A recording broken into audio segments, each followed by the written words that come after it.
आवाज़ आ रही है? ठीक है। नमस्कार सभी को। मंच पे लगभग 1 साल के बाद आज मेरा आना हुआ है तो अगर कुछ भूल हो जाए तो उसके लिए माफ़ी। तो सबसे पहले बाबा साहब अम्बेडकर के चरण कमलों में 4 पंक्तियाँ कि न मंदिर की घंटी न मस्जिद का अजान चाहिए, न मंदिर की घंटी न मस्जिद का अजान चाहिए, बस एक दिल चाहिए सीने में और उस दिल में हिंदुस्तान चाहिए।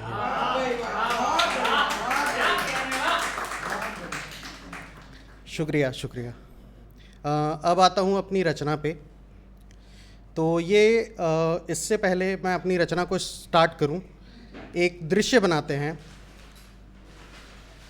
महाभारत का समय, पांडव और कौरव में युद्ध होने वाला है। युद्ध से पहले कृष्ण जी को भेजा जाता है कौरवों के पास कि आप उनके पास जाइए और संधि की बात कीजिए, देखिए अगर वो समझते हैं तो।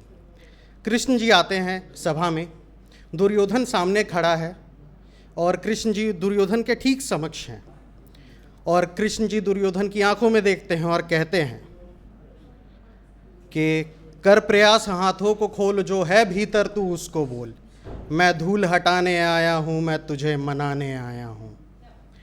कर प्रयास हाथों को खोल, जो है भीतर तू उसको बोल, मैं धूल हटाने आया हूँ, मैं तुझे मनाने आया हूँ। त्याग दे अपना हटिए तू, मेरी माने रण रोक दूँ। रण मतलब युद्ध। कि त्याग दे अपना हटिए तू, मेरी माने रण रोक दूँ, पांडव के बोल ये लाया हूँ, मैं तुझे मनाने आया हूँ। तो दुर्योधन पूछता है कि अगर मान गए तो क्या? तो कृष्ण जी कहते हैं जो मान गया तो सुख होगा, इसमें ना कोई दुख होगा, ना रोएगी माँ किसी की भी, हर बालक का हंसता मुख होगा। पर दुर्योधन अगर तू माना नहीं, पर दुर्योधन अगर तू माना नहीं, नियति को अब भी जाना नहीं, तो पछताएगा याद रख, तू लिख के ये संवाद रख, मैं खुद काल बन बरसूंगा, ना देख चिताएं तरसूंगा, भविष्य बताने आया हूं, मैं तुझे मनाने आया हूं। इतना सुनते ही दुर्योधन क्रोधित हो जाता और कहता है कि बांध लो इस ग्वाले को पार्श में।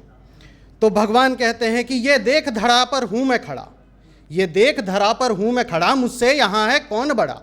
अरे मान जाना दान तू, ले ले जीवन का ज्ञान तू, मैं तुझे बचाने आया हूं, मैं तुझे मनाने आया हूं। अब सब्र मेरा टूट रहा, चक्र हाथों से छूट रहा, अब सब्र मेरा टूट रहा, चक्र हाथों से छूट रहा, अब काल की दृष्टि होगी बस, अब नहीं रहेगा मेरा वश, अब भाई भाई को मारेगा तू, प्राण समेत सब हारेगा, इसमें ना तेरा हित होगा, मरना तेरा अब नित होगा, बस यही बताने आया था, मैं तुझे मनाने आया था। शुक्रिया।